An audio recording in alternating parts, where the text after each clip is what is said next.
Welcome to the Doc C. Bracy Center for Human Reconciliation.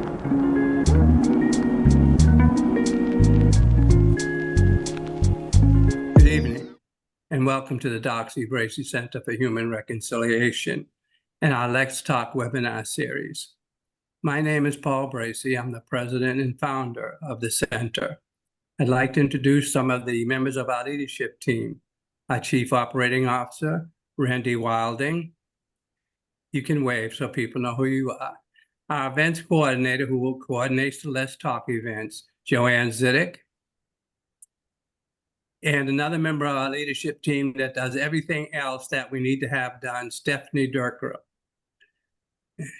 One thing I should tell you about the center, there are no paid staff. We're all volunteers. And the way we conduct our programs is based on donations. So this evening, if you feel that this was beneficial to you and you haven't donated thus far, or you want to increase your donation, please do so that we can make sure that these events are available to others and to you in the future. I think you're going to find this evening's presentation very interesting. And without further ado, I'd like to introduce our guest speaker. Mr. Ric Murphy is an award-winning author, documentarian, and President General of the Society of the First African Families of English America. He was born in Boston, Massachusetts, and his family lineage dates to the earliest colonial periods of Plymouth, Massachusetts, and Jamestown, Virginia. His family lineage has been evaluated and accepted by the Daughters of the American Revolution, the National Society of the Sons of Colonial New England, the Sons of the American Revolution, Sons of the Union Veterans of the Civil War, and the Society for the First African American Families of English America. In his writings, Ric explores the roles and rich contributions made by African Americans in the United States history. His talk this evening focuses on his research about the arrival of the first Africans in America to their descendants in the Revolutionary War. What he has researched and will share with us is a history few of us knew, and we need to know. His research has been made into a documentary that has received many awards and acclaims. It is my pleasure and honor to introduce an impressive person and my friend, Ric Murphy. Good evening, Ric. Good evening, Paul. First, thank you for that warm introduction.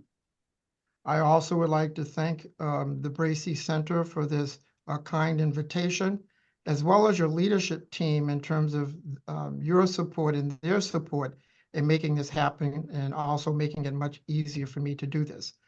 Is this a good point in time for me to share my screen? Yes, it is. Okay, perfect.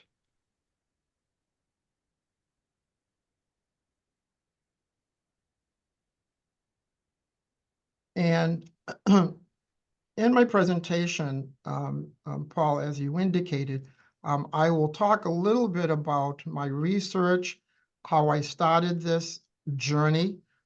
It was quite unexpected. It certainly wasn't something that I thought would be my life ambition nor desire. I'll explain a little bit about how I started this, about my earliest colonial ancestry, also the rich documentation I found relative to the arrival of the first Africans who came here to English America. And I'll conclude talking a little bit about the Forgotten Patriots and a major project that I and a group of others are launching. As you indicated, I've written a series of books, and these 4 have been printed, and I've got about another half dozen that are getting ready to come online. My first book, Freedom Road, I'll talk a little bit about that, which will help give the audience a true understanding as to how this journey started. I also wrote the book about the biography of Rear Admiral Larry Chambers, Section 27, and I'll conclude talking more about the arrival of the first Africans. And I'll talk a little bit about the documentary that I did. So not only am I an author, but I'm also a documentarian. And one of the questions that I'm often asked, And what I've come to realize that I really should take the questions that I know I'm going to be asked at the end of the presentation and actually lay that out as the foundation for the beginning of the presentation, because so many people in the past have told me that had they known certain things at the beginning, it would make it much easier to understand it as it goes on. So while I may bore you a little bit, I think those who hang in will understand. And the key thing is, how was I able to connect the dots of a 400-year-old mystery?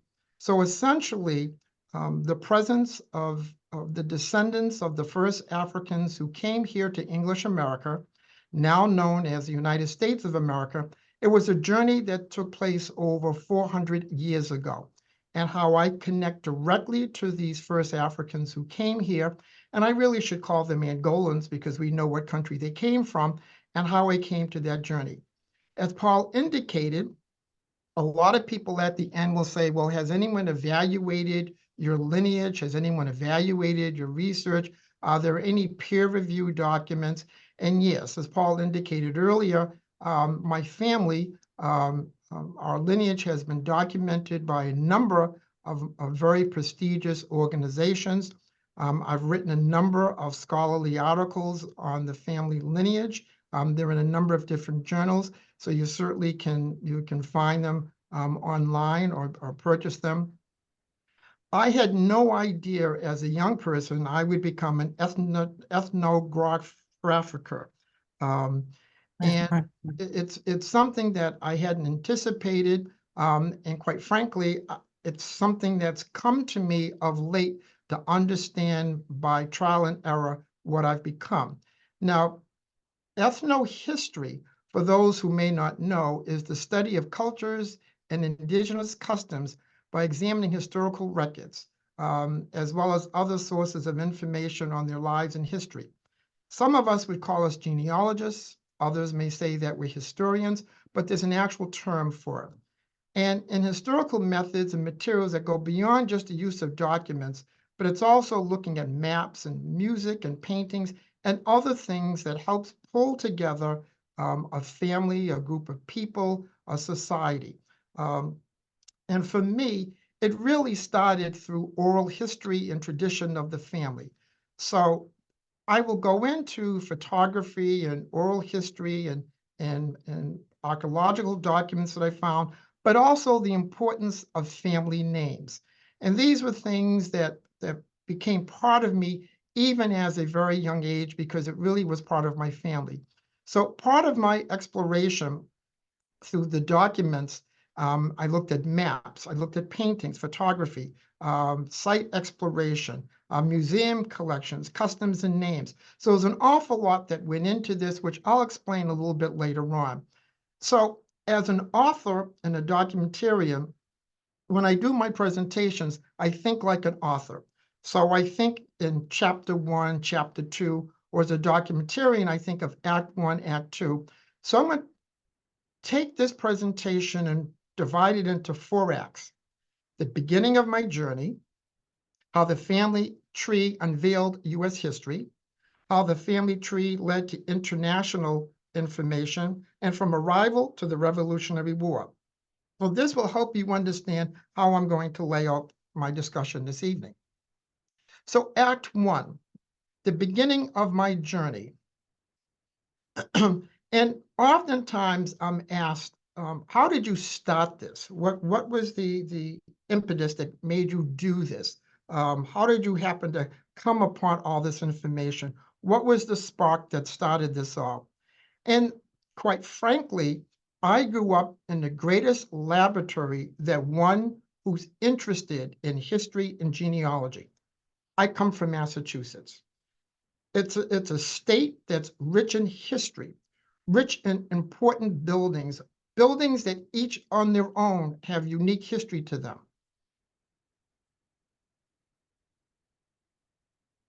Massachusetts is loaded with famous people. You see monuments and statues all over the place.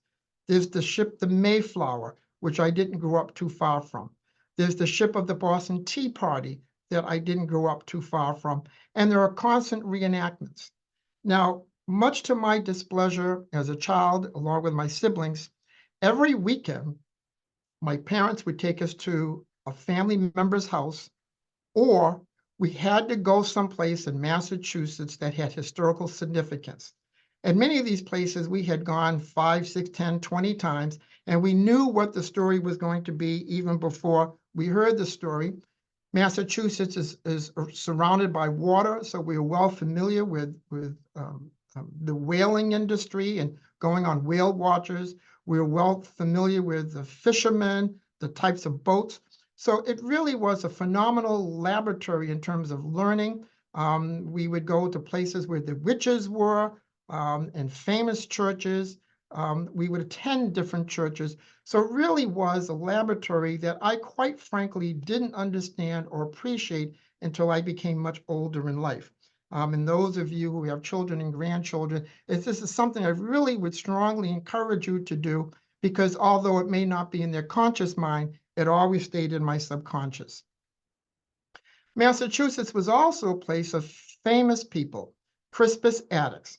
And we went to the site of the Boston Massacre that took place on March 5th, 1770, probably a dozen times. And little did I know that I would actually work steps from the Boston Massacre. We knew all about Phyllis Wheatley and the importance of her as the first African-American woman, first African-American to become an author, a published author in what would become the United States of America, and only one of 5 at the time to become a published author. And also learned about how she challenged the notion of all these Englishmen who cried for liberty and justice and freedom, but the hypocrisy of it all to talk about that, but still being enslavers themselves. And what's interesting is my story is my enslaved ancestors came from the North, and my free ancestors came from the South. I had cousins who lived in Lexington, so I can't tell you how many times we heard the story about the Battle of Lexington and Concord and the shot heard around the world, and the many times that I attended different functions at Lexington Green. And we also learned about the 16 forgotten patriots. Those were men of African and indigenous descent who served at the Battle of Lexington and Concord. So this was stuff at a very young age I learned. It became ingrained in who I am. And as we learned about the Battle of Lexington and Concord, I was also constantly reminded that I too had ancestors who served in the American Revolution. So I knew that as a young child, the importance of the American Revolution in terms of the concepts, the thoughts that went behind it, the conversations around the Revolutionary War, but also I descend from people who served in the American Revolution. I learned about the Battle of Bunker Hill because we would go to Bunker Hill Monument. So these were things in the laboratory of Massachusetts that I learned at a very young age.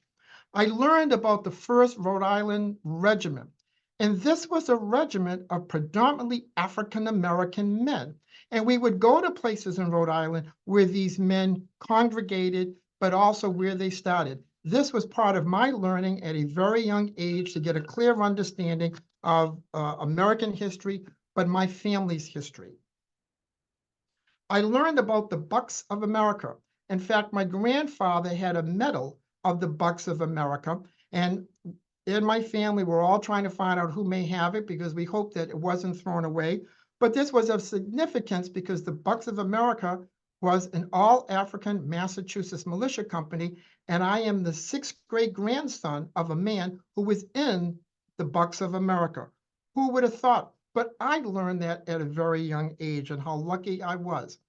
I also learned at a very young age that not only did I descend from men who served in the Revolutionary War, but I descended from men who served in the War of 1812, the Civil War, the Spanish-American War, World War I and II, and had uncles who served in the Korean War and a cousin who served in the Vietnam War. So we came from a family of men who clearly understood that liberty meant something you had to fight for, something that we took the concept of democracy and liberty, not just here in America, but we also went overseas to help others become free and in democratic nations. At a young age, my grandparents decided that I would be the family griot. And I think this probably was because whenever we would go to these historic sites, I didn't know how to keep my mouth shut and probably asked so many different questions about where we were and about the scenes. And at some point in time, began to tell other family members my knowledge, having been there 10, 15 times, I became the family griot. And those of you who are not familiar with the term griot, it's a derived word from West Africa, which means the oral historian and storyteller. And boy, they had it right, because I can tell a story and I'm good in repeating oral history of the family, but also being the family storyteller.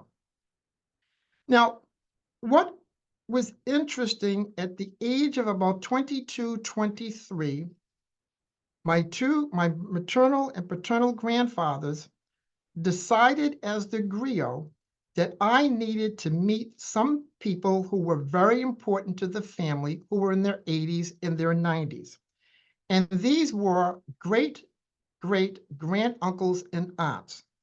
Now, when you look at my age at 22 and these folks in their 80s and 90s, it's a 60-year time span, almost a 70-year time span, because most of them were in their 90s. And the rich information that they had. So these folks who were in their 80s and 90s, they were born in the 1800s, the early 1900s. I think one or two were born in the 1870s. But they took me to a period in time of the early 1800s. So these were folks who were sharp in mind. They too were griots, and they shared all of their knowledge with me. So for someone in the 1970s to be taken back to the early 1800s, I took diligent notes. They gave me pictures. Many of them were their old tins from the 1860s. So I really became a collector of the family stories.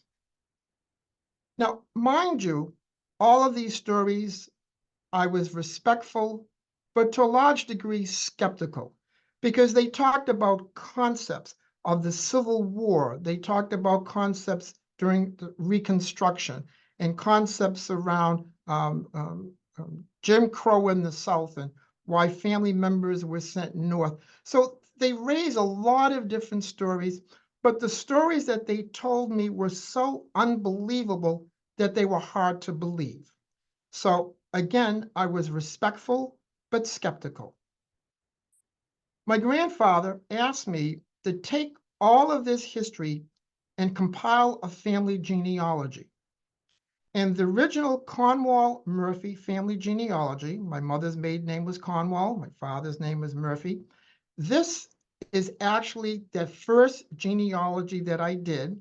And you'll notice the family tree. We got some bananas and some nuts and some Christmas ornaments in it. And this was my first family tree done in the early 1970s. And although I was probably in Pampers at the time, but you can clearly see that I took my job and the mission seriously. This now leads to Act 2, and how this family tree led to unraveling American history. And that first family tree I just showed you became my first book, Freedom Road. I took all of these stories and put them in a book. But more important than that, I did extensive research on all of the stories that I was told, and I was, believe it or not, able to document each and every story. Whether it was a story about a family member being saved by Abraham Lincoln, whether it was a family story going back to the Revolutionary War, whether it was a family story about Vietnam and the USS Midway, no matter what the family story was, I had the notes, I had the memory, and I now was able to connect it. But this really started in January 1983. And what you're looking at is perhaps, to me, God's country, one of the most beautiful places in the whole wide world. This is Martha's Vineyard. And those of you who are familiar with Martha's Vineyard, this is the prettiest part of Martha's Vineyard. And this is where my story starts. The family became involved in a land dispute over land at Martha's Vineyard. And this land is called Moshop Trail, Martha's Vineyard. So those of you who are familiar with it, somewhat see the cliffs.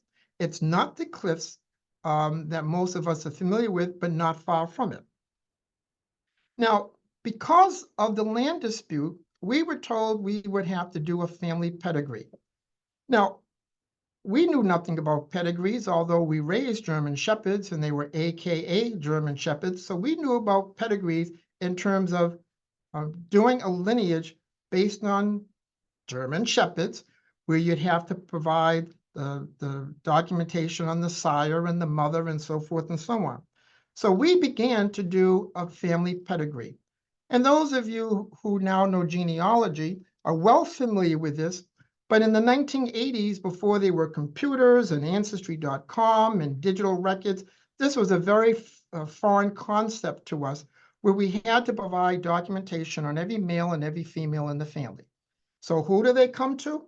They came to me because I had done the work on the family tree back in the late 70s, early 1980s. And now enters the Daughters of the American Revolution. We were told that we didn't have to get approved by DAR, but we should use a form from a lineage society as a guide on how to do a family tree. And I'm really truncating this story because we became involved in something we had no knowledge of back in 1983. But lo and behold, we submitted the application. I did it on behalf of my mother, and I provided a certified birth, certified marriage, and death certificates for 6 generations, leading to one of the forgotten patriots, the man who served in the Revolutionary War. And unbeknownst to me, you're not supposed to send certified copies, but that's what I did. And usually at that point in time, it took 1.5 years to 2 years to get your application approved. My mother got her application approved. If you might not be able to see the dates on the right of the application, but you can see them on the left, a little less than 30 days. Remarkable for the time, particularly when most folks were unable to provide birth, death, or marriage certificates, let alone certified copies. But because I came from Massachusetts, and Massachusetts had started collecting these documents in the 1680s, it was something that they had on every member of every family in Massachusetts. And because mine went back to the 1700s, we had all of the records. Back to the lawsuit. This land, while the family did not win the lawsuit because it went back further than the Revolutionary War soldier, this land became the land owned by Jackie Kennedy Onassis, Red Gate Farm. And those of you who have interest, you certainly can go to the courts and you can find the lawsuit in the questions. But it was approximately 31 separate parcels over 366 acres. And we had one of the prime parcels of land on that. And it became entangled with the issue of the Wampanoag Indians at the time, who wanted to take claim of all the land in Massachusetts and part of northern Rhode Island. And the judge felt that the merit of the case, we won, but the problem is if we won, it would have put all of the legal rights of all of the residents of Massachusetts in question and jeopardy. So you can understand how we won the case, but lost the battle. Going back to my Revolutionary War soldier, Private Caesar Russell, he is my 5th great grandfather, and my mother became the first American woman of African ancestry approved by DAR. And she became the first woman to be approved of African ancestry. So she's not the first woman because it was an actual daughter, but she had gone through the legal process. Now, this created major conflicts within my family, not from a bad perspective, but from a good perspective, because all of the other grandparents, now they wanted their ancestors to be searched and documented in the exact same way. Boy, there was a lot of competition that we want to see the actual birth certificates, death certificates. We want to know about the land that the family owned. So all of a sudden, this poor little griot who thought that would be the end of the story, that became the beginning of the story. Now, my maternal grandmother knew her grandparents. She knew them as well as I knew my grandmother, who died in her 90s. I knew her, I knew all my grandparents. In fact, I knew my two great-grandmothers. And she knew her grandmother's maiden name was Gowen. Her name was Harriet Gowen. And I'm going to come back to this, but this is a very important name. Now, coming from Massachusetts, I had no knowledge how important that surname Gowen was. Now, my grandmother always talked about how important her family was and how much land they owned in North Carolina. While she was born in Massachusetts, her grandmother was born in North Carolina. So she had an awful lot of knowledge of the family farm. She knew there were a lot of family members there, a lot of cousins that were there. So during my spare time, I would go back down to the Daughters of American Revolution because at the time, they had one of the best genealogical libraries in the country, if not the world. And now that I had befriended some of the folks there, I knew their library, I began to use their library as a source of information. As again, doing ethnohistory, I was concerned about the maps, the photography, the oral history, the archaeological materials, the collections, the customs, and now I had to name many family names. And what began to happen to me at that point, and those of you who are in genealogy and maybe some historians, the ancestors started to speak to me. They told me where to look for stuff. I'd go into a library, I'd pull down a book, and lo and behold, I'd find a family name there, but I'd find the information about my ancestors.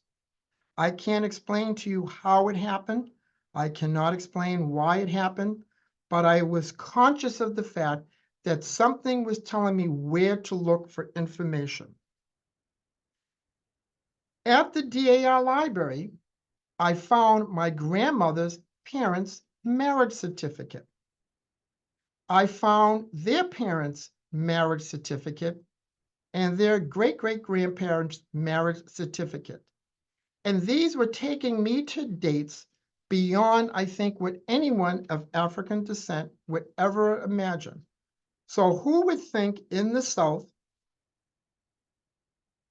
that someone who was an American of African descent would find an 1838 marriage certificate? After all, during that period of time, this was the time of enslavement. But not only did I find that information, I found an 1814 will of a father-in-law who actually, in his will, provided a family tree. After all, in his will, he was describing who everyone was in the family, relationships to him, and what they were to inherit.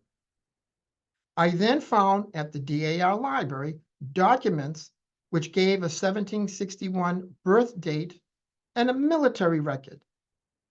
Who would have thought someone in the 1980s, early 1900s, would find such rich documentation at the DAR? The ancestors were speaking to me. When I began to look at these documents, this was before Ancestry.com. This was before the digitization of records. I began to inherently understand and know that to look for people at this point in time in the South, you don't look for birth records or marriage records or death records, because by and large, they were not state required like Massachusetts. You had to find stuff in the land documents.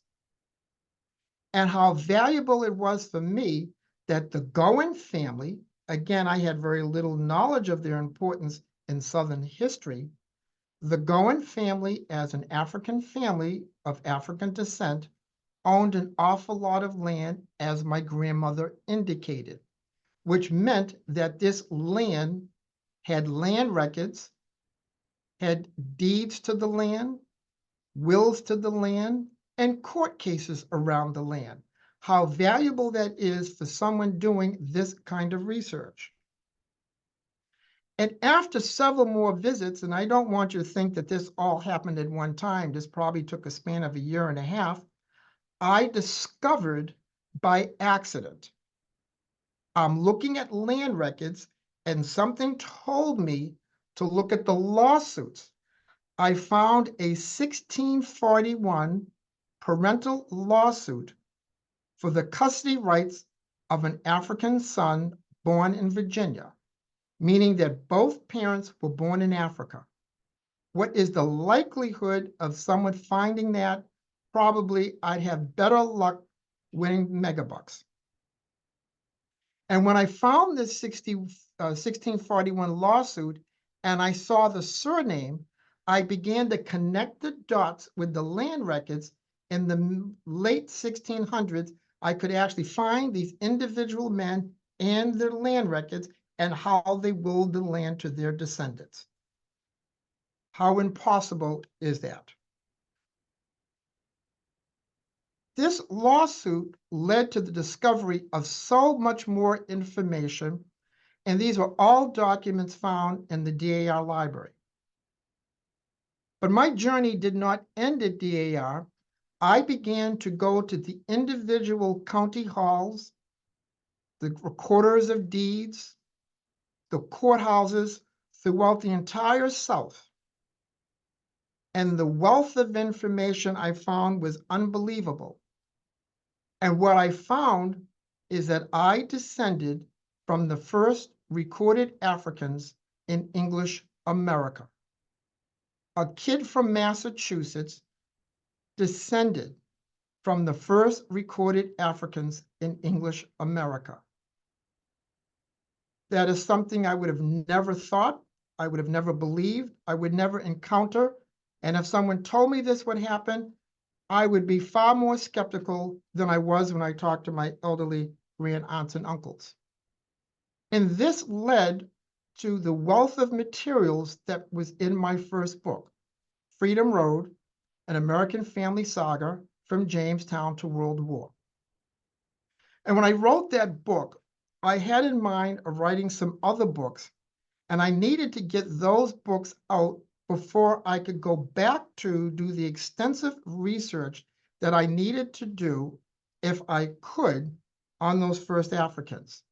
And that's when I wrote the biography of Rear Admiral Larry Chambers, and I wrote Section 27, Arlington National Cemetery. Now, Rear Admiral Larry Chambers was a very phenomenal book for me to write. Those of you who are of the Vietnam age remember the fall of Saigon. You remember the people going up to the building and grabbing the helicopters to go after the ships out in the sea. You recall the USS Midway. That was a ship that they threw off the helicopters so that a Vietnamese pilot could land on the ship. Well, that ship captain happened to be, at the time, Captain Larry Chambers, who then became a Rear Admiral. And he was the first African-American to command an aircraft carrier. And I particularly wanted to write his biography, and although he didn't want it to be written, I called him up and told him that I wrote it, and it could either be an approved biography or unauthorized biography. He agreed to meet with me, and oh, by the way, he happens to be my uncle. I then chose to write Section 27 because we all know the historical importance of Arlington National Cemetery. But what most people don't know is that the first part of the cemetery was actually a contraband cemetery or a pauper cemetery, and that's Section 27. So I felt it was important that I write that story before I lost the interest in it. And that has become a phenomenal story to tell the story of those first individuals who were buried in our nation's most hallowed ground, Section 27.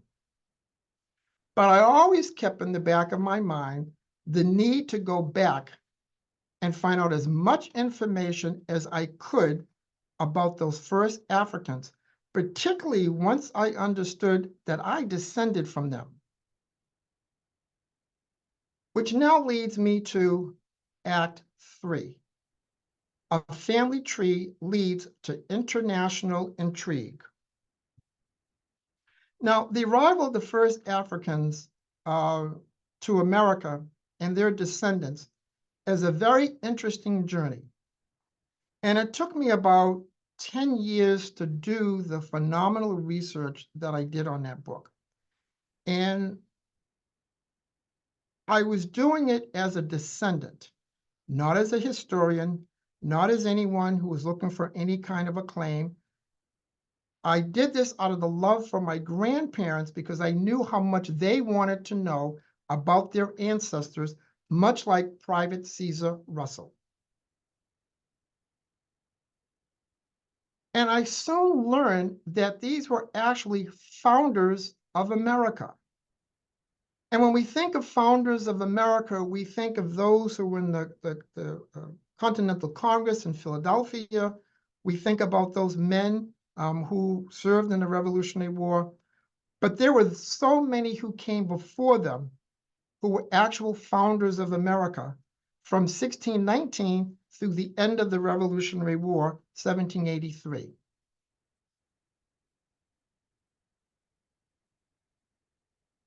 If you recall, the document that I found was 1641.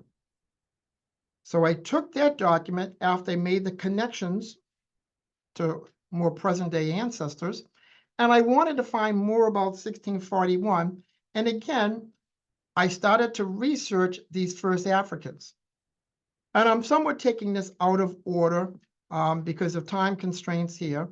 But I found out that they came from the Kingdom of Congo, and at that time, the Kingdom Angola, which became an independent country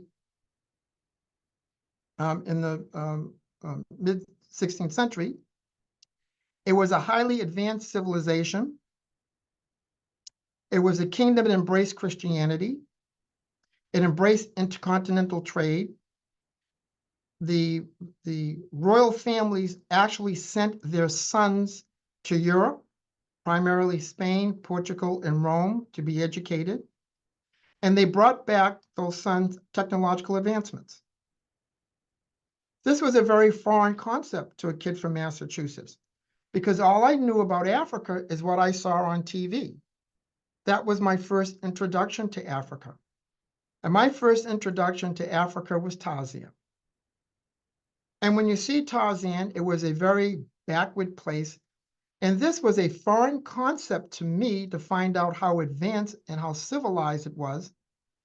But more important, I was astounded to find out that these bullets were written out of books by missionaries from Spain and Portugal that went to Africa in the 15th and 16th century. And they found that these major kingdoms, particularly the capital city of Cabasa, was no different than Lisbon, Portugal.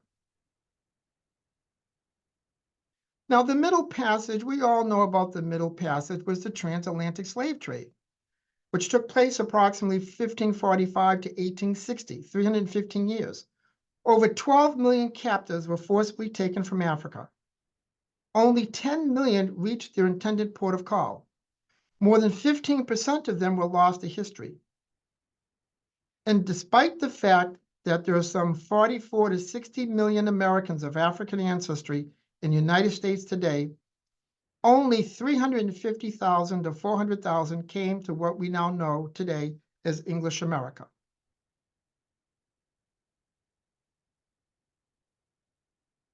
This brings me to 1619.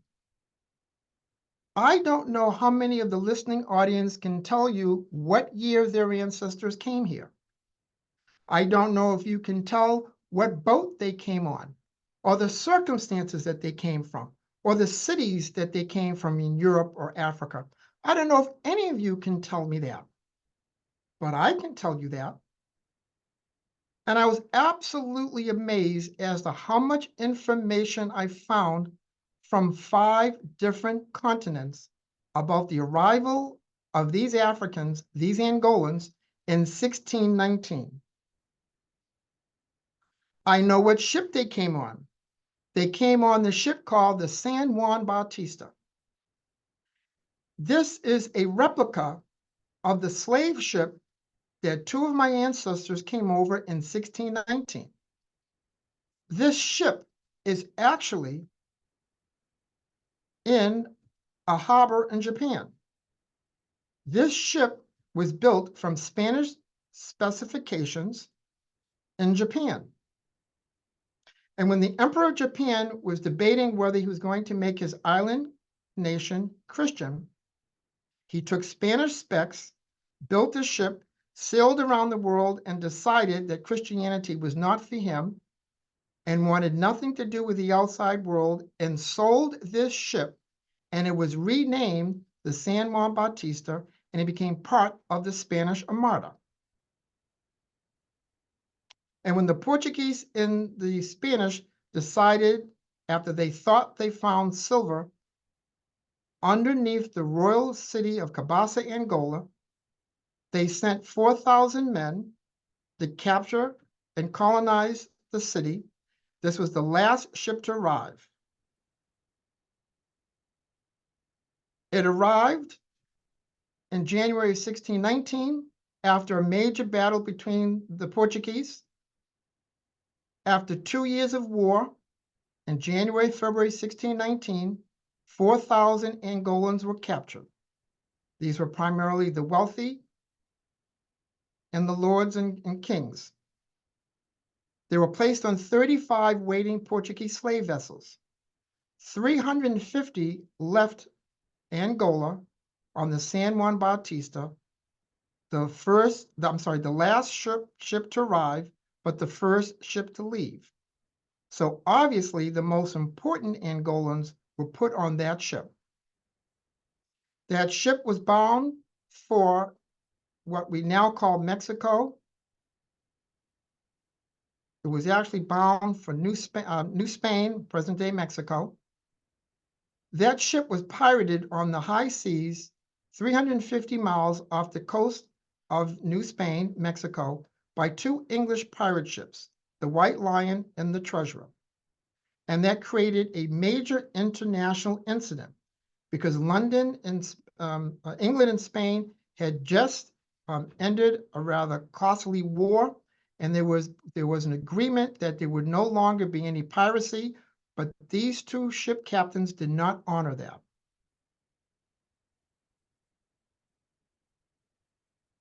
Now these royals, they were Mbundu. That was their nationality. That was the actual nationality of the Kingdom of Cabaça, Mbundu. The Mbundus are the Bantu people who live on a high plateau in present-day Angola, just north of the Kwanza River. Now that has historical importance to me and to the story. So my ancestors, I know, came from Cabaça, Angola. Now I talked about the ship. Now, how do we know so much information about where this ship originated, when it arrived at Lunar, Angola, when it left, how many people were on board, how many people died, and how the ship was pirated at sea? Because the ship's manifest exists even today, written in the hands of Captain Manuel Acuna. And in the ship's manifest, he talks about how the ship was attacked by 2 pirate ships. And when the battle was over and his ship was badly damaged, they took 60 of the healthiest Angolans on board, and they split them evenly between the 2 ships, 30 on the Treasurer and 30 on the White Lion. The first ship to arrive in English waters at Point Comfort, present-day Hampton, Virginia, in August 1619 was the White Lion, with 29 or 30 of its captives. John Rolfe had to report back to England because he knew that this could create a major international incident. John Rolfe, the man who married Pocahontas, the man who was discoverer of tobacco, the cash crop of the colony, he wrote that there were 20 and odd Africans that arrived in Point Comfort in 1619. That's what helped me to place a date, a place, and connect the ships, the White Line and the Treasurer, to the San Juan Bautista. And I'll get back to that momentarily. The breadcrumbs were all over the place for me to find. Now, they were sold from the White Line and the Treasurer.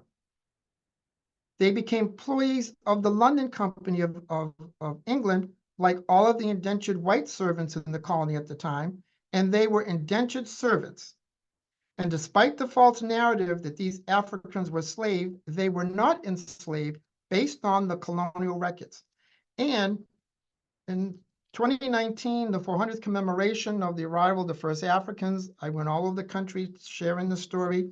And now people are beginning to accept the fact, historians are now beginning to document the fact that these were not enslaved individuals, much to my writing and the writings of a few others that took place in 2019. The Virginia census of 1620, there were 921 people in the colony. And at the time, there were 15 African men and 17 African women for a total number of 32 Africans, plus 4 indigenous, 36 in total. They had names such as Margarita and Juan and Pedro. After all, they were Catholic. They were Christians. Many of them spoke multiple languages because, again, these were the sons who were educated in Europe. They were literate. They could read, they could write, and they could compute. And while I'm not going to tell you the whole story, that is one of the ways that we know so much about them, because they wound up owning land in the early 1600s, because they understand Angolan law, which was not much different than English common law as written by the English. In 1622, there was a major massacre in the colony, and the king was furious, and he wanted to know the names of the living. So in 1623, another census was conducted, and we began to see their names. An Anthony, a William, a John, and Anthony, and Angelo, Edward. Now, many of them have begun to change their Portuguese names to English-sounding names. And we know the actual locations of where they were listed. And we know who took the muster and their actual census locations from where they lived. And that's important because we begin to find that those locations, they began to own their own land. So we were able to trace, or I was able to trace their footsteps. And then 1624, 1625, we see their names.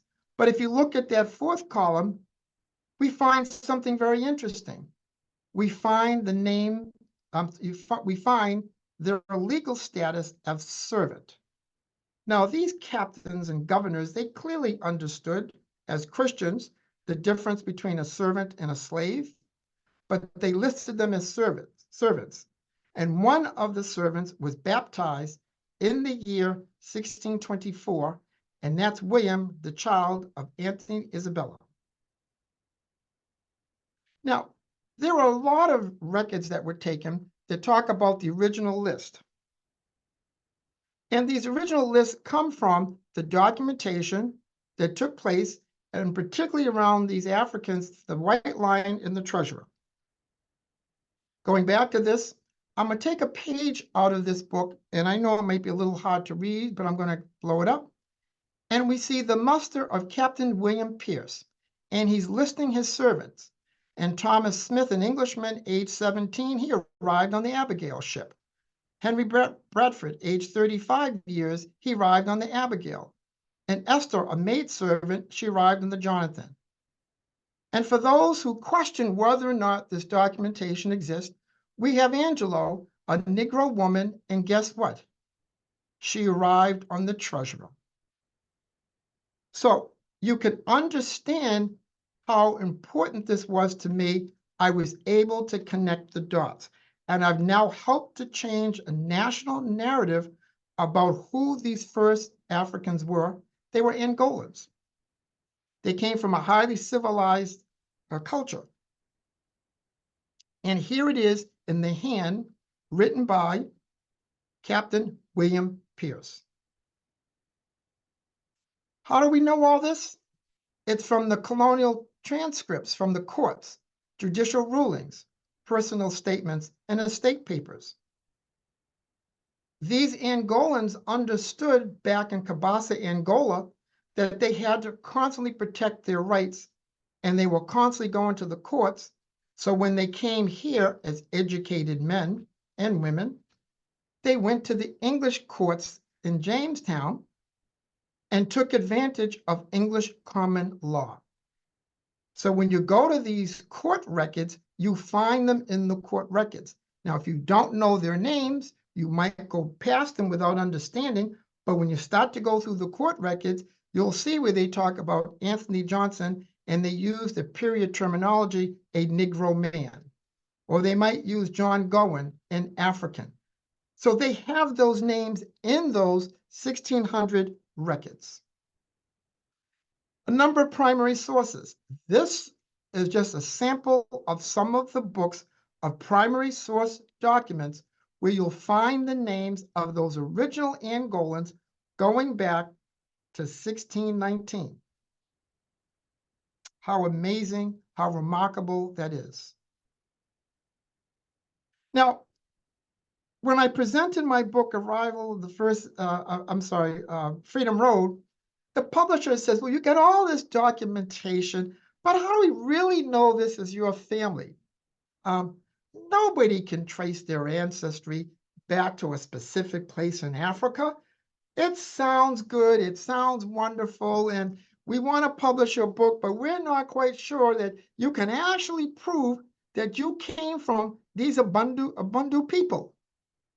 Well, they happened to ask that question at the exact same time that Ancestry.com came out with their DNA kits. So what did I do? Like most Americans do today, I spit in the vial, I sent it off, and my DNA came back loud and clear and said, I have Bantu ancestry. And Bantus came from a very small region of Africa. And based on my DNA, we could actually trace the steps of my ancestors to my DNA to the locations in which they lived. How remarkable is that? This took me to the arrival of the first Africans in Virginia. Now, although I came out with my first book, let me be said that I've got 2 or 3 more books that come out about these first Africans because of the remarkable lives that they lived. And if you want to buy the book, I'm really skimming over an awful lot. You can find it on Amazon.com. This now takes me to Act 3. As I indicated, my ancestors are founders of America. My ancestors are forgotten patriots. These are men, women, and children who served in the American Revolutionary War. Yes, I can document myself to them as well, as I indicated early on. By 1820, nearly 4 Africans for every white European who came here were African. Almost 4 out of every 5 women who came here who crossed the Atlantic were from Africa. The majority of the enslaved that were brought to English America, British America, arrived between 1720 and 1780, which means that most Americans of African descent that you know, their ancestors came between 1720 and 1780. And some believe, if you take it back further, almost 3/4 of our ancestors came here by the end of the Revolutionary War. We know that Crispus Attucks was the first to die for the American Revolution on March 5th, 1770 at the Boston Massacre. We talked about Phyllis Wheatley, who talked about the cry for liberty and the disposition for the exercise of oppressed powers over others when you cry for liberty, but yet you enslave others. But I can trace back to African men, American men of African descent, to the Revolutionary War. DAR came up with a book called the Forgotten Patriots Book, where they listed 6,631 men, women, and children who served in the American Revolution. And we now think that number is in excess of 10,000. 6,631 names in one single book of men of African and indigenous descent who served in the American Revolution, founders of America by every definition that's known to man today. But they were forgotten. They were intentionally forgotten. I descend from 14 men who served in the American Revolution. And of those 14, 8 of them were men of African descent who came from the North, who came from the Mid-Atlantic, and who came from the South. These are America's forgotten patriots. Now, we know that 44 to 60 million Americans are of African descent. We know they look every way possible. And someone's going to say, well, the census says that there are 44 million African Americans. Where are you getting that extra number? Well, we also know that there are Americans who look European, but they too have African descent. And how do we know that? DNA.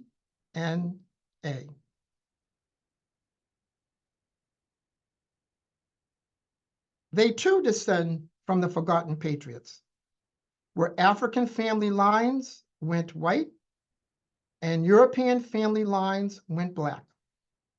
That's American history. Now, I know I had about an hour to discuss everything. I truncated everything as much as I could. I talked about the 1619 to the Revolutionary War. I know there's going to be a lot of questions, so I wanted to provide ample time to ask the questions. Usually a presentation like this, it generates about 35, 40 minutes of Q&A. I know Paul has some questions he wanted to ask me. So let me end on the hour. I can expand much more as questions come up. I want to thank each of you for your indulgence. Paul, I want to thank you again and your phenomenal team for your invitation. And now I'm ready to answer questions, and I think I kept it to that hour.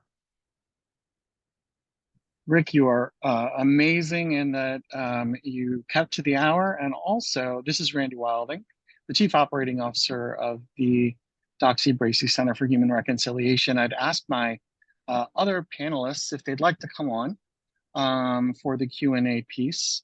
And Rick, if you could please stop sharing your screen, we'll go full screen with our speakers and the folks who are going to help with the questioning. So again, thank you. You certainly have earned an intermission after all those fantastic acts. However, we're just going to keep going, and we have many, many questions from not only the people who are listening live, but also the people who had some time before our event to think about what they might ask. So I'm going to go from top to bottom. I also have my own page of questions, but I'll save those for the end, towards the end of the event. Now, Peter Raymond, you guys might see this name several times in the Q&A column. I've also asked him to transfer some of the questions that we received during before our event to this format. So some of them are actually from him, some of them are from other folks. The contribution of so many African Americans in the military campaigns of the United States was dumbfounding news to me. Can you share your thoughts on how uninformed the American public is about this topic? Well, yes, and let's talk about the Revolutionary War. First of all, I'm part of a group of historians, scholars, but more important, descendants, who were doing phenomenal research and extensive research about the forgotten patriots. And those descendants, much like I, are learning how that history was intentionally lost. And coming from Massachusetts, and I have to keep saying this, and I apologize, while many of us knew that our ancestors served in the Revolutionary War, that was something that the Southern colonies and the Southern states did not want that information to get out at the time. They did not want the information to get out that there were men of African ancestry with guns shooting Englishmen. Understandably, because their cash crop was enslavement. And the moment that their enslaved people heard that there were men and women who looked like them killing Englishmen, then they knew that was going to create major problems for them. And that was borne out after the Revolutionary War, because many of these men who served for 38, 48, 78 months in the Revolutionary War and received paychecks, after the war, they went to the seas and they operated on ships.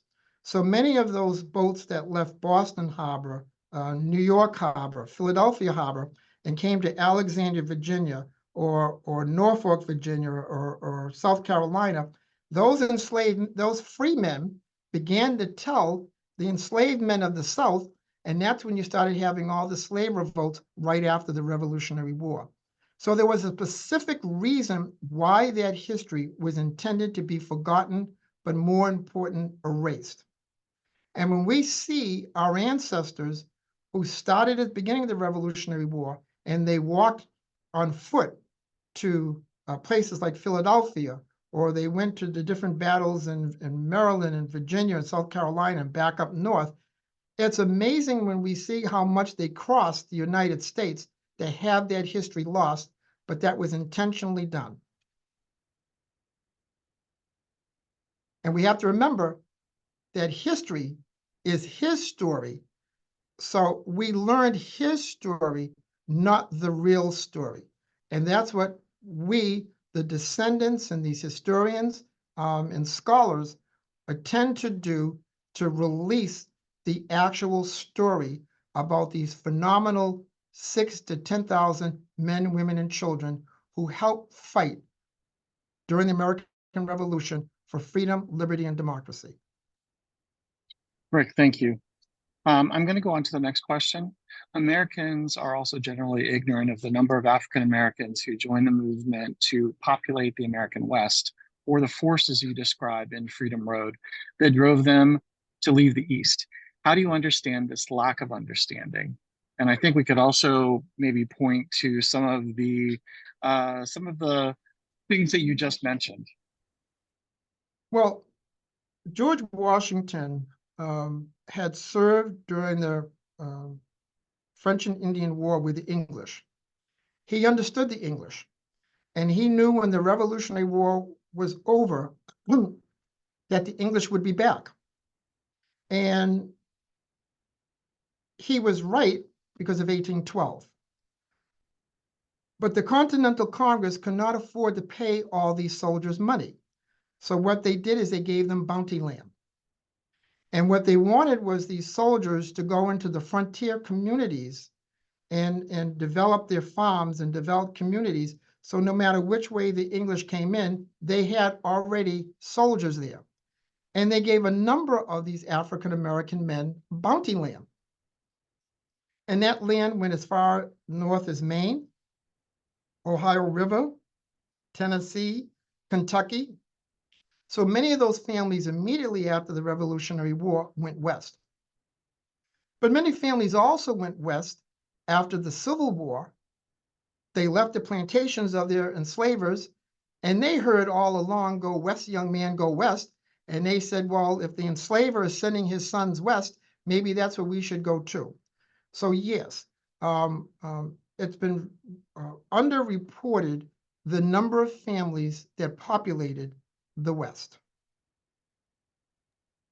Thank you so much. The next question is, can you expand about the Mbundu tribes of Angola?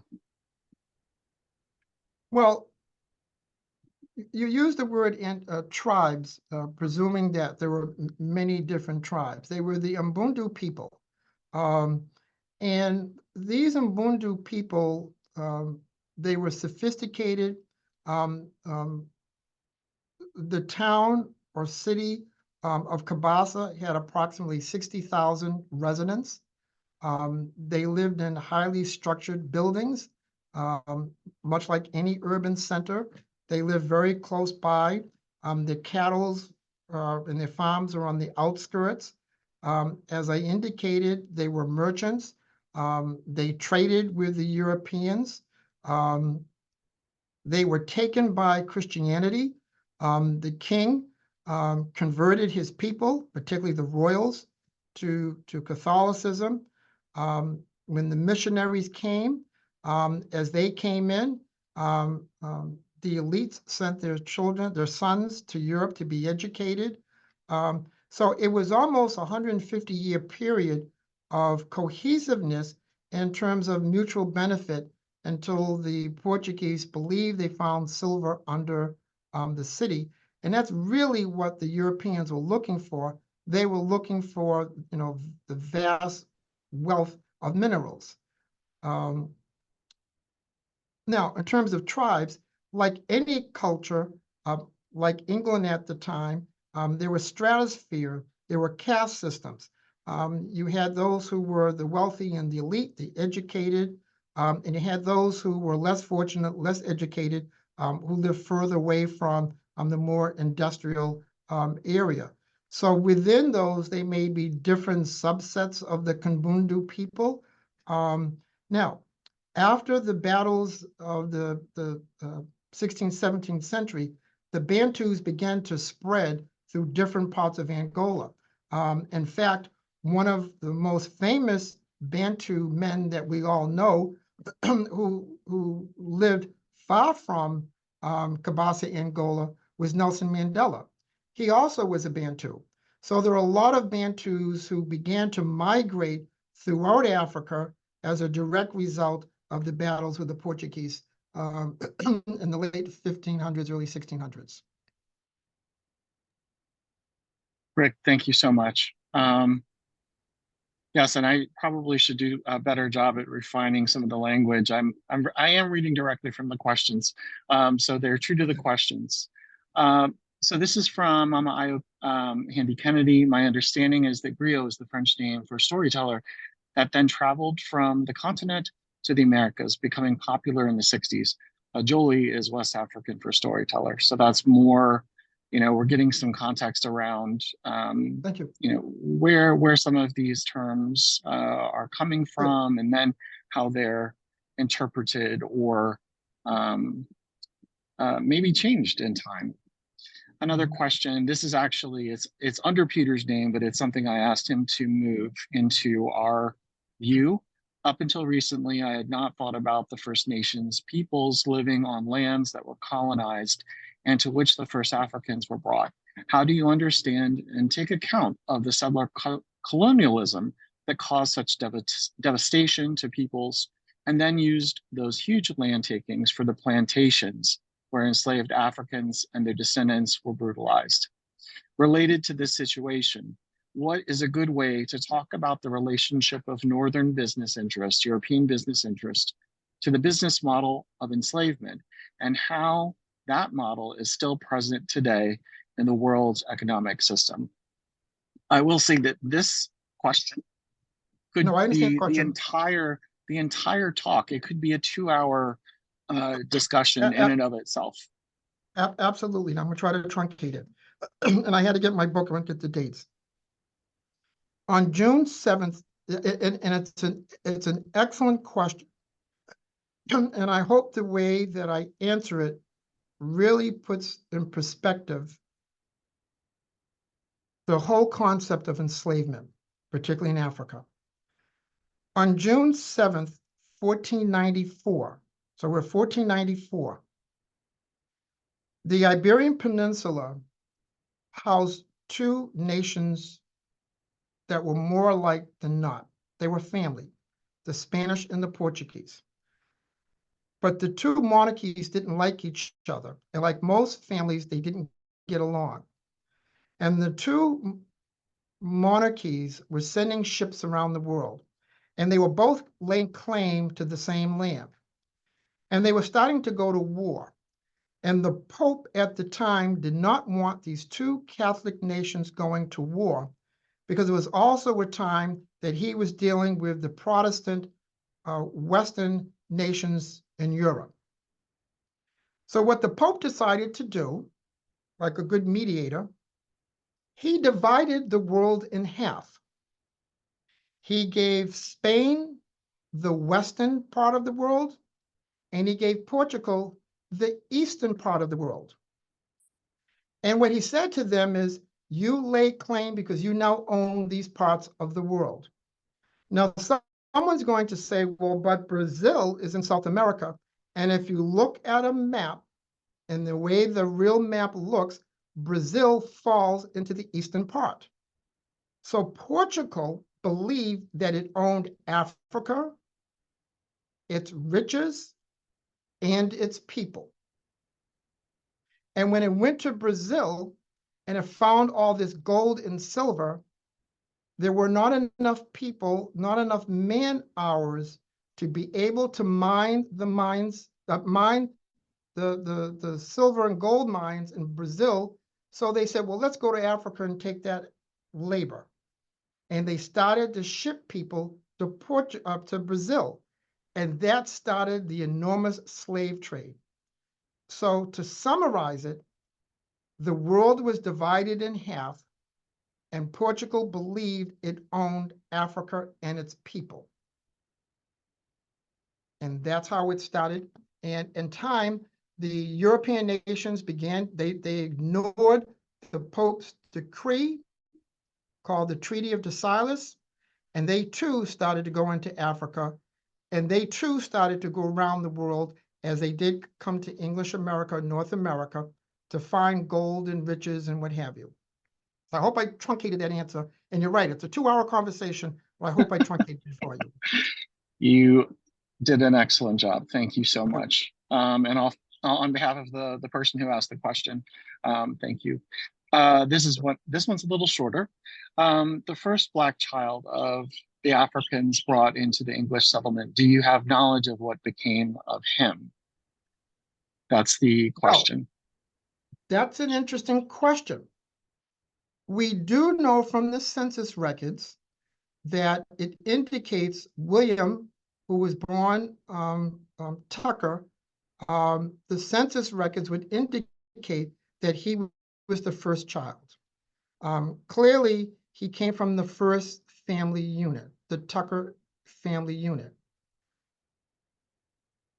About 40 years ago, we now believe that there was actually another child on that census record that we did not know was a child, and we believed it was an adult.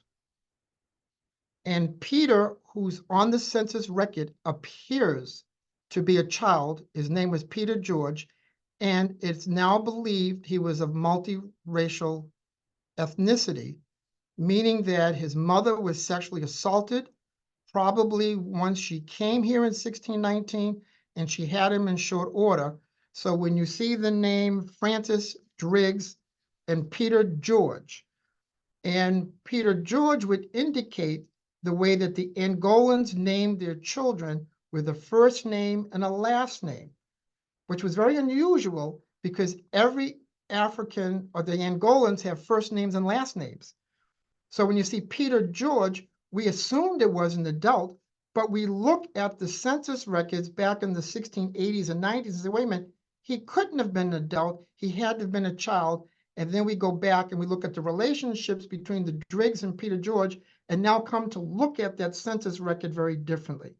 So there's a question as to whether or not William was in fact the first child, but he clearly came from the first family. Very little knowledge is known about the Tucker family going from that 1619 period. But there is tremendous body of knowledge about the Tuckers. We know that there's a cemetery, a present-day cemetery of the Tucker family in Hampton, Virginia. We know that there are many descendants from the Tucker family. The Tucker family now has their own foundation called the Tucker Family Foundation. So there's an awful lot of rich history that comes out of that period. There are some gaps there. Certainly, as time goes on, we hope to close those gaps. We hope to learn more as more body of knowledge is researched to make those connections. But there is no question. We know from the census record that William came from a single family unit named Tucker, as in the record. We don't know where he went after that. I've not been able to find it. I assume that documentation is out there, hiding in plain sight. I haven't found it. Now, I must also admit that when I did my research on these families, I did more of a global research, and the only family I did a real deep dive was the Goen family, because that was my family. And if I have time, perhaps I will explore more into that. But there were other families that I did extensive research because of who the tops of the heads were. We had the Angolan priest, who was very, very important. The Mazingo family was a very important family. So there were a number of families by virtue of who they were. I've done extensive research on Anthony Johnson because he was one of the wealthiest, and you know, so I say this, one of the wealthiest men in the county.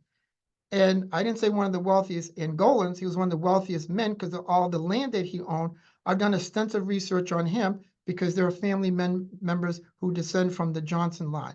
But I've not done that deep dive on the Tuckers, and I hope to have the opportunity to do that and certainly work with the family at some point in time to do that as well. So Ric, unfortunately, I thank you. can't tell you what you're looking for. I apologize. Well, I understand. And luckily, you've got at least another 200 years to do this amazing work. So, excuse me. There's in the questions, there are also some comments, and I would also share them too from Mallory and also Mama Io. Thank you for acknowledging and validating how the ancestors guide us in our research. I am and have been experiencing this, and to date, I've not heard anyone share the same experience. So that's really more of an acknowledgement that of what you said, and an echo of what you said during your presentation, where you do really feel that that in some ways you are being led and being shown things. So just to acknowledge that. And Randy, I'm sorry, what was her name? Mallory? Mallory. Let me speak to you directly, Mallory. When I was younger doing my research,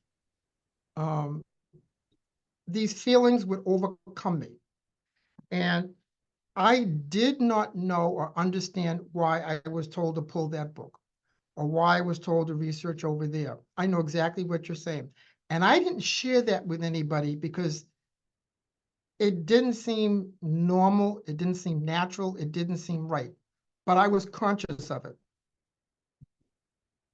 But once I started doing research on the Angolans, undeniably, I was aware that they were directing me where to look. There is no one who would have been able to do this kind of research without the help of somebody. And I was at a particular point in my life where I was closer to the ancestors than not, that I had to admit that the ancestors were guiding me. And I can't tell you how I would wake up in the middle of the night, and I'm sure it's my subconscious talking to me, but maybe it was them talking to me to look at this particular thing to make the connections. So Mallory, stand tall, stand true to yourself because your ancestors are talking to you. And let me say, Mallory, my ancestors these days are not happy about a lot of stuff. And that's helping me guide through all of these stories about the forgotten patriots because the ancestors are restless. Thank you for the question, Mallory. And Rick, thank you for the answer.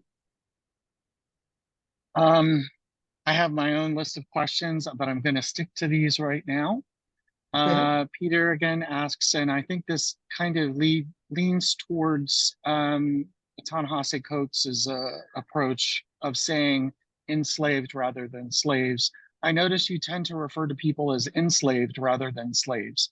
Could you talk a bit about this? I think there are historians who are far smarter than I in terms of this. I use the word enslave. I use the word enslavers out of respect for my ancestors. I don't want to use terminology that disrespects them or terminology that I believe disrespects them. I no longer use the terminology American of African descent. I use the terminology I don't use the terminology of African American. I use the terminology of American of African descent because my ancestors, our ancestors, go to the very beginning of the founding of this nation. And I think we should take full credit for that. So for me, I'm sure there are legal reasons. I'm sure there are those who can explain this far better than I, but I'm very conscious of respecting my ancestors. So I try to use terminology that respects them at every single turn possible. Rick, thank you.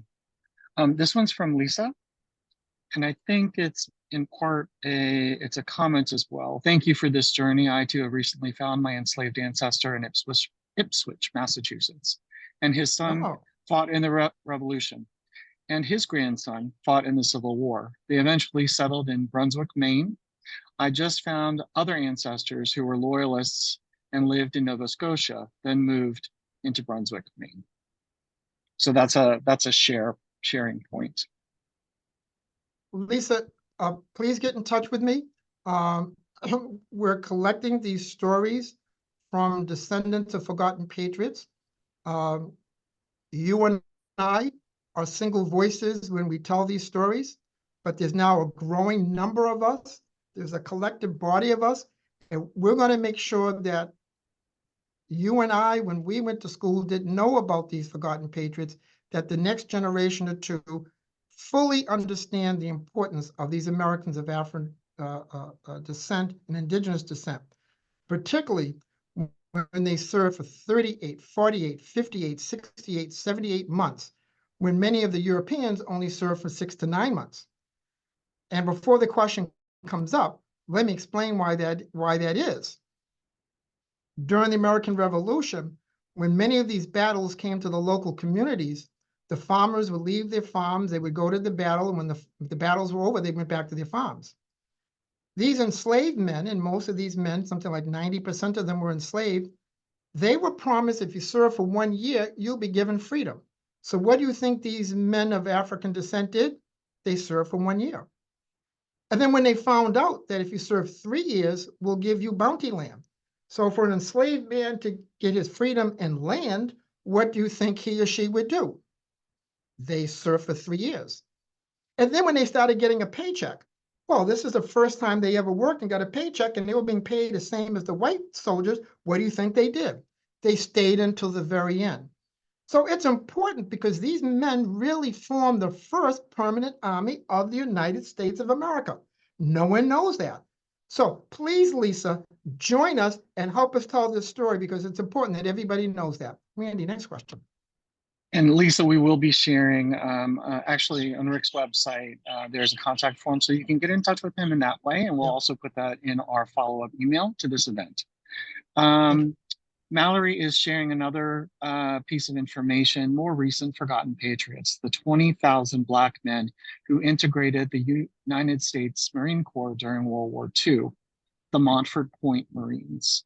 So just as your work continues, and I'm sure there is no end to your list of things that you want to spend your time on, this is another important point. So thank you, Mallory, for bringing that to us. And let me also say, and I mean, interrupt you, Randy. Please. The Revolutionary War was an integrated war. The soldiers ate together, they fought together, they even lived in the same bunks with each other. It was an integrated war. And it was not until after the Revolutionary War did they segregate the soldiers. So yes, it's most important, again, that this information comes out, and she's so correct. Every one of these wars up until the Korean War, they were segregated wars.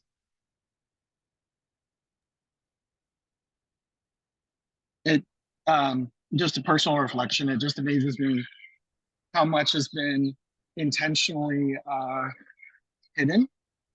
And the fact that we are in a current time that the way that we see our lens, that we see the world, the lens that we use can change by this increase in historical knowledge, and knowing that just because something is the way it is today does not mean that it has always been that way. From Linda Cook McDonald, you mentioned the first Africans were indentured servants. Actually, it said servants. I don't know if I would be, if I would suppose that it was indentured, but I'm just going to say they were indentured. They were yes. indentured servants. So Yes. how did it happen over time that indentured servants would instead become designated as enslaved people, which is an excellent question, and that's one that was on my list. Well, again, that's a 4-hour conversation. I'm gonna try to condense it. These Angolans were very intelligent. Many of them intermarried with whites on the frontier land. If you're familiar with Bacon's Rebellion, that was a time period where there was an awful lot of conflict within the Virginia colony. There was a young woman by the name of Elizabeth Key, whose father was a very wealthy Englishman. Her mother was an African woman. She was born out of wedlock. The father acknowledged her. And when the father died, he left her a very handsome inheritance. She expected to receive her inheritance. The Virginia courts denied her. Like most Angolans, she sued. She won her case. The following year, the Virginia legislature, or burgesses, they decided that they were going to take her success and turn it around to the detriment of every child born after that. They enacted a law that the child had to take the legal status of the mother. And that's why even to this day, the African-American community is a matriarchal community going back to 1661, I think was the date. But more important, all of the successes of all of these Angolans, in 1705, the burgesses decided to take every one of those successes, put them on a piece of paper, flip it on its head, and they enacted the 1705 slave codes. And the 1705 slave codes essentially, I shouldn't say essentially, it said right in the slave codes that Americans of African descent were nothing more than legal property like land, and that they could be inherited, used as assets to borrow money on. We became a commodity, not a people, commodity. And that was the 1705 slave codes. So I'm truncating the answer, but that's essentially, it started with Elizabeth Key. Her legal success in court turned on its head, became us a matriarchal society, and the 1705 slave codes that turned these indentures into enslaved people. Thank you. Linda, I hope that certainly, to Stephanie, me, you're that certainly good. answers the question. Yeah, thank you. So from Antonio Batiste, how big of an impact do the indigenous peoples of America have on the black and white narrative in America? They had a huge impact, particularly on the African who we hear. I mentioned the 1622, what they call the 1622 massacre, when a third of the English were killed at the hands of the indigenous who wanted them off their land. And what's interesting is those same plantations where they killed everyone on the plantation, not one African was killed. So there was an inherent relationship between the indigenous and the African. Unfortunately, the Europeans, like the Africans, when they came here, they came from highly developed civilizations. And those highly developed civilizations, they brought their viruses, their diseases, helped to wipe out the indigenous people. Many claim that those that survived, they survived primarily because they intermarried with either the European or the Africans, and that their children had the antibodies going forward. When we look at a number of the communities, particularly from 1619 through the Civil War, we see Afro-Indigenous communities. So we know there was a strong impact between the indigenous and the African. Many of the customs were similar. The way that they cooked was similar. And you got to remember, in particular, Virginia was a semi-tropical climate. And the Europeans didn't know how to grow crops in a semi-tropical climate. They didn't know how to survive in a semi-tropical climate. So the indigenous helped the Europeans tremendously, as well as the Africans, but many of their customs were very similar. So there was mutual benefit to the two going forward. Rick, thank you. From Linda, what role did Angolans or other African peoples serve in relationship to the colonizers of Africa in participating in the economy of the Atlantic Caribbean slave trade? You mentioned caste. How does the caste system support the slave trade? Well,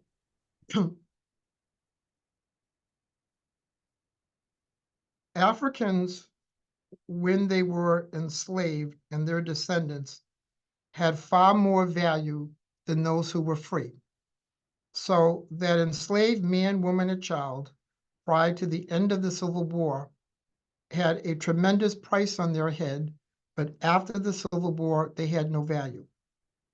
Now, that really doesn't answer your question directly, but let me go directly to your question, is when the enslavers went to Africa, they brought people here back because of their knowledge and skills. South Carolina were looking for enslaved people that knew how to grow rice in a semi-swamp-like area. At the time of the Virginia colony, tobacco was the cash crop. They went to parts of Africa where the Angolans or the other African tribes understood how to grow tobacco. So when they went to Africa, while they want us to think that the Africans had no skills, they had tremendous skills. They knew animal husbandry. They knew how to use iron ore. They knew textiles. They knew farming. They had skills that the Europeans, particularly the English, did not have.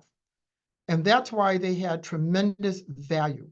So their value was a cash value that the colonial governments were able to turn and place to make money off of. So they didn't go over there to bring people back here because they had no skills. They went to specific parts of Africa based on the skills that they needed, and they brought those skills here. In fact, if you read the book, The Arrival of the First Africans, prior to the arrival in 1619 of the first Africans, the Virginia colony was bankrupt. None of the plantations made a profit. In 1609, they had the Great Famine, where they had to resort to cannibalism. So there were major problems when the English first came here, and not until these educated Angolans came here, and they do nothing about crop rotation. Well, if you're growing tobacco, anyone who grows tobacco knows after 2 years, your land is stripped. So you can grow as much tobacco on that land as you want. You're not going to get anything. You're not going to, unless you understand animal husbandry, you can't grow your herds. So these Angolans who understood all of that, they brought their tremendous knowledge here.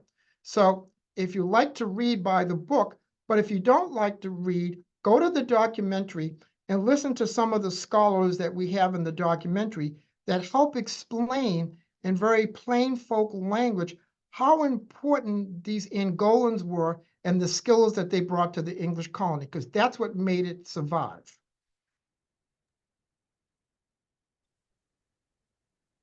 I wish this had been taught to me in a young age, instead of 46. One of the things that recent learning, I believe it was through Stamped from the Beginning, was the knowledge of vaccination. Yeah. Oddly, while we Came from were, Africa. exactly. So the concept of taking something that was harmful and then slowly developing an immunity to it, or taking a piece of it, and it really throws into question all of these things that you say. It throws into question a lot of, how much of the history that we may have is incorrect, or being obscured. So I thank you for that, for the additional insight. Well, Randy, you just can't throw that out there. You got to explain to people what it was. But since you didn't let me do it, Cotton Mather in Massachusetts, during a number of the smallpox epidemics, started to know that the enslaved either didn't get smallpox or got mild cases of smallpox. And he thought they were doing something special. He wanted to know what they were doing.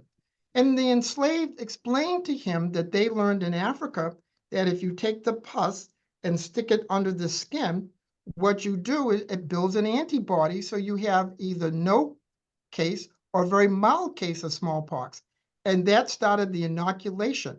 And that was also important because George Washington, the Commander in General, George Washington, was afraid that the English were going to use virus as a weapon. So he inoculated all of the Revolutionary War soldiers, and this came out as a result of what they learned about how they inoculate themselves in Africa. So Randy, since you brought it out, I just had to slip that in. I'm very happy that you did that. You did it far more eloquently than I would. From Janice, are you familiar with Coffeetown? I think that's how it's pronounced.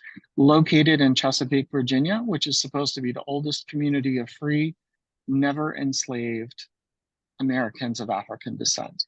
Associated family names in that community are Hodges, Savells, I apologize if I mispronounce anything, Whitehursts, and Smiths. I wondered how many Cuffees came to be free, but likely were descendants. Oh, how my Cuffees came to be free, but likely were descendants of those people that arrived near Fort Comfort, Fort Monroe. So we have some associated stories that I think if you do have any insight on, we would love to hear. Well, unfortunately, I mean, I think I've heard of Coffeetown before. There are a number of communities, particularly throughout Virginia and North Carolina, with very similar stories. I hope I live long enough, or maybe somebody will give me a grant where I can bring a bunch of people in and we can start to pull all these individual stories together. Because there are just so many of these isolated stories where people are coming forward with this rich, rich history. And I would speculate that you're absolutely correct, that you do descend from these original Angolans because their descendants were not enslaved unless they were tricked. And because it's from that particular area, you're probably right that scratched the surface a little bit, maybe I mean, I didn't have DNA. I didn't have the internet. I didn't have any of this stuff when I did my research in the 70s and the 80s. But many of you today have this rich, valuable sources out there that I think in a short period of time that you, in fact, will find out. But I'm inclined to believe that your hunch is right. And I wish you luck. And I wish I could bring all these different stories together because the stuff that's coming out is phenomenal. Absolutely phenomenal. So while many people say, Ric Murphy, you're fortunate to know this stuff, I'm just one of thousands because when I go out and things like this, I can't tell you how many people come forward and tell me these exact same stories. Fortunately, as I told you, my grandparents made me the griot because I listened to oral history, I couldn't keep my mouth shut, and I was a good storyteller. So there's so many more like us. So we all need to come together and tell these stories because these are the correct stories, not his story. So my follow-up question is, and this may directly impact or reflect the work that you're currently doing. Are there any large-scale efforts to collect, document, and preserve the stories that you mentioned from institutions that are extremely well funded? Well, I know that the New England Historical and Genealogical Society is doing what they call the 10 Million Name Project. And they primarily are looking at the enslaved. I don't know of any major institution looking at this very early period. And, I go out and talk to institutions and they're not really all that interested, which I think is most unfortunate. And I quite frankly think there should be a huge outcry asking these organizations why not. And usually if they did it, they're going to bring some academic in and they're going to, do it the academic way, which probably will net them result in the long run. But this is something that I think the major foundations need to come up with money right now to help launch these projects and these programs. Do you see that as a follow-up? Do you see that as being a Yes. wholesale or bulk collection of folk history? Absolutely. If I just told you all the stories that I've heard over the past 10 years from some of your guests, some of your listening audience, I think the average person would be dumbfounded. More important, they wouldn't believe it. And just like I was told, it was, first they said, you get all this legal paperwork. Got all the legal paperwork. I got the organizations that do this stuff professionally to approve it. They say, well, you really still, and then show them the DNA. And at that point, they couldn't say too much. There is so much stuff that's out there that it changes everyone's mindset. But more important, I think what's really going to change the mindset is when Americans of European descent come forward and say, I found I have African DNA. And they come to me and say, I got Bantu DNA. I know my ancestors come. I mean, I've had very senior level people in very high level government jobs.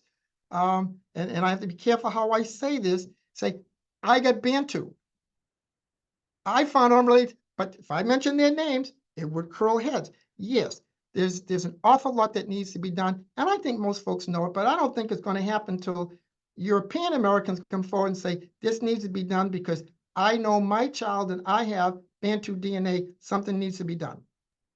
That's when Rick, I would wholeheartedly agree with you. And I would also echo that with regards to the eradication of racism and many other forms of oppression, that it will not change until those of European descent come to the call.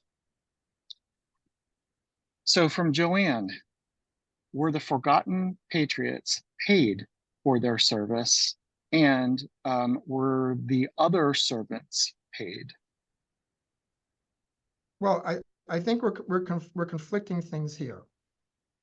Those men and women and children who served in the Revolutionary War yes, they received pay.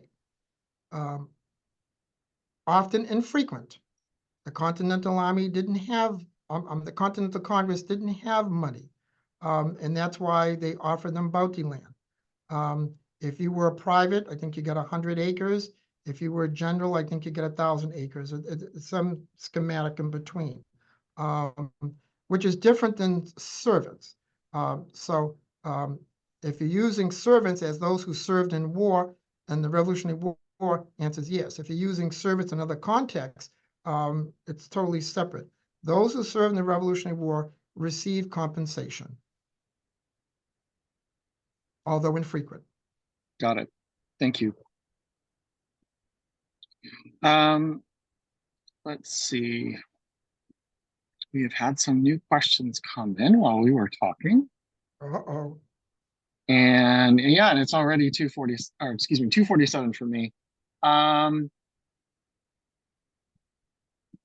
From Linda, where were the bounty lands located in the United States that people were given after the Revolutionary War and after the Civil War, question mark? Was the land free, quote unquote, like what we've seen in films, The Land Rush? Well, the Revolutionary War is different than the Civil War. The Revolutionary War primarily is what at the time they would call the frontier. So it would be anywhere east of the Mississippi, more on the Virginia, Pennsylvania border, Massachusetts border, or those areas close to Canada, up by Detroit.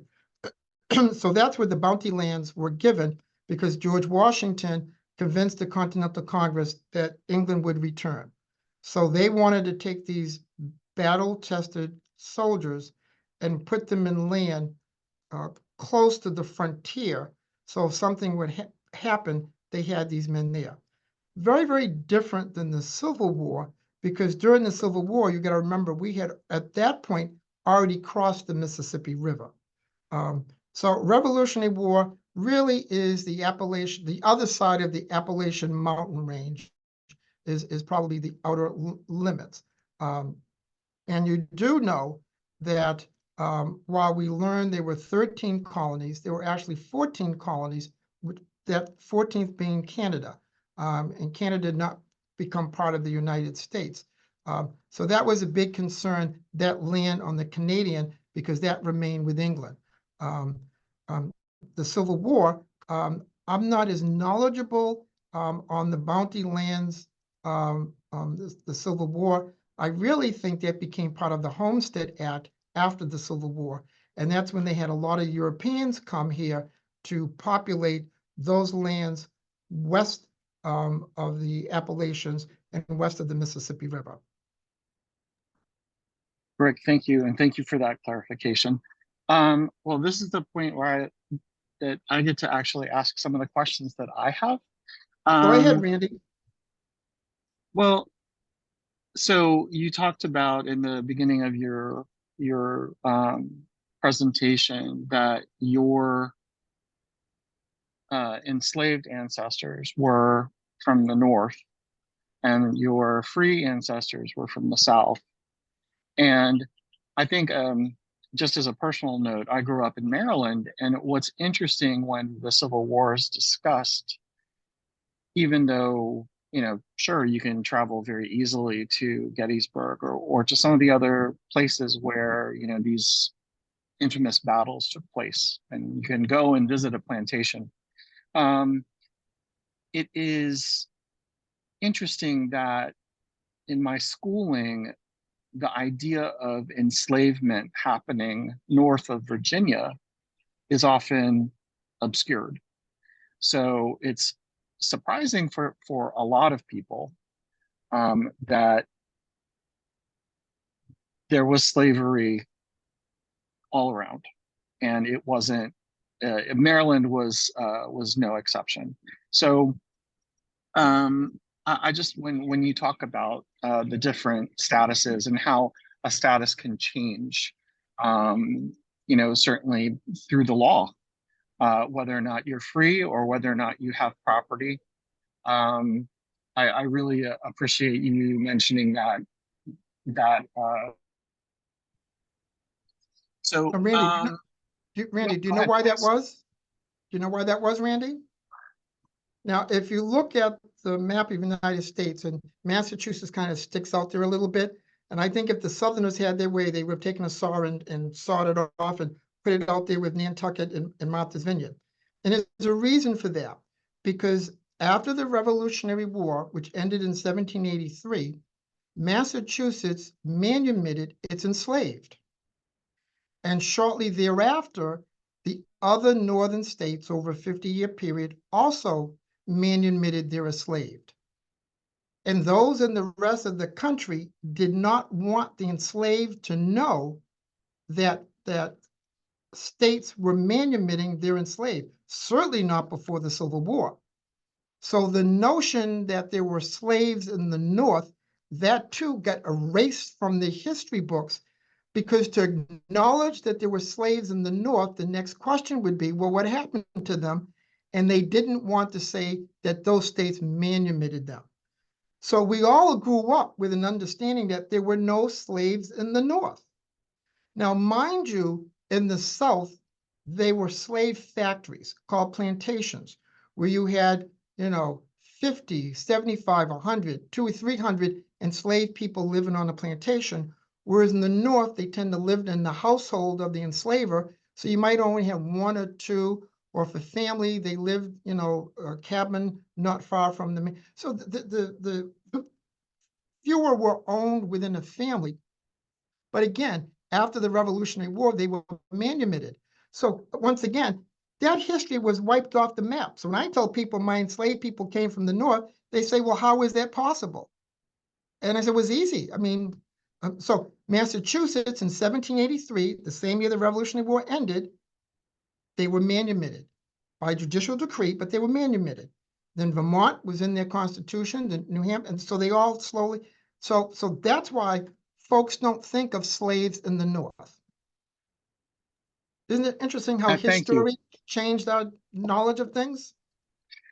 And continues to.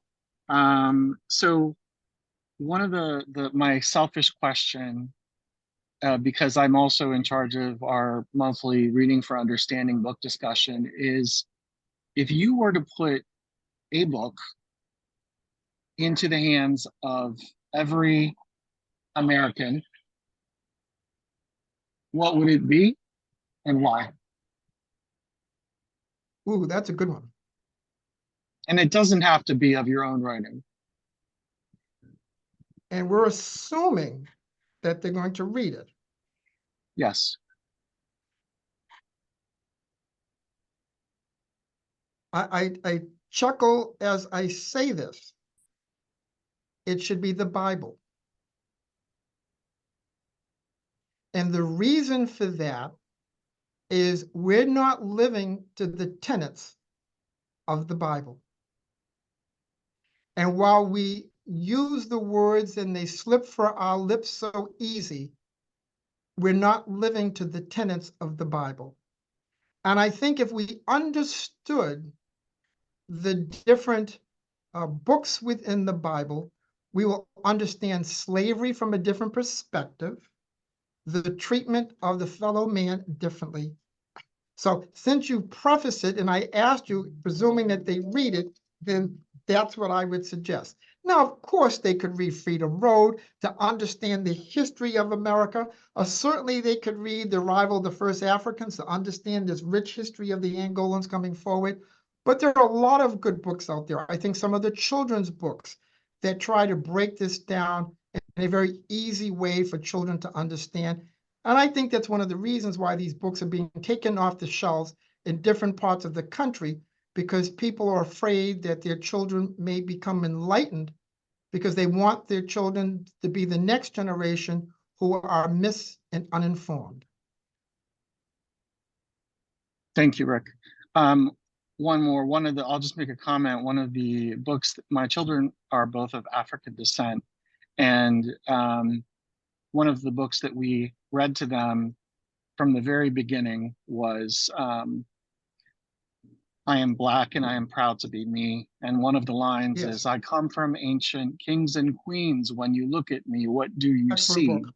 Mhm. I am Black and I am proud to be me. And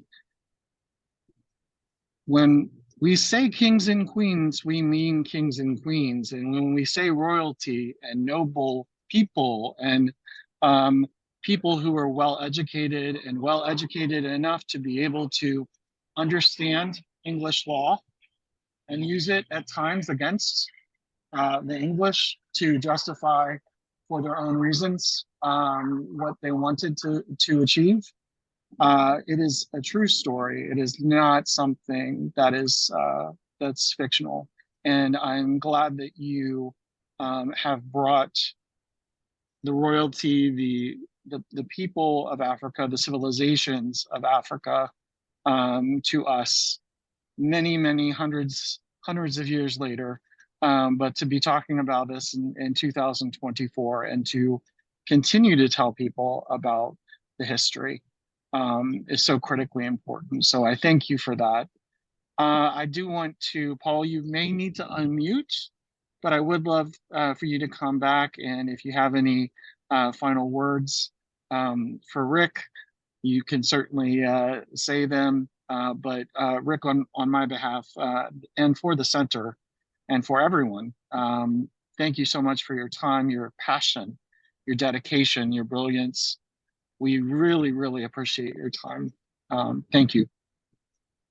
But Paul, before you say anything, I just want to say, Randy, I'm so proud of you, and your children are so fortunate that you're exposing them to those kinds of books. And if anything, please use me as an example, because my parents and my grandparents, they made sure that kids who grew up in predominantly white communities understood the importance of who they were. And that's why they exposed my siblings and I to the cultural things that they did to help me then become who I am today. So I want to thank you for that, and hopefully other parents do the same thing. And Paul, I didn't mean to take your 3 minutes, but I just had to thank Randy for that. Rick, thank you. Thank you for coming from me to you. We've talked a lot at different times, but you educated me more this evening. And I'm sure that our audience did. And I could see it in Randy's face. So thank you for that. And this recording is taped. And I would encourage anybody that receives the recording to share it, because it's so important that we understand our history. And I like the way you put that about his history or his story. It's our story that needs to be told. And I say ours as a complete community. So again, I thank you for taking the time and giving to us what you have. And this is not a commercial, but it may sound like it. If you enjoyed this and you think it's of value, understand that we present this to you as a result of kind donations that others have made to make it possible for you to enjoy this evening. So we encourage you to donate. There are other things we do, as Randy talked about the monthly book club. We also do a program, a learning series, Eradicating Racism, A Path Forward. Please check out our website and see what might be there for you. All our programs are free. And again, that's because of donations that we receive. All the staff volunteers their time. So it's not, we're giving back to you. We're giving back to the community, and the speakers that we have are giving to you and giving to the community so that human reconciliation can take place. So I thank you all for coming. I thank you again, Rick, for being with us this evening. Thank you, Randy, for dealing with the questions. And thank you, Joanne, for doing the work to get us here. And thank you, Stephanie, for being in the background, but I know you're doing some heavy work too. So thank you all, and good evening. Good night, good evening. Take care.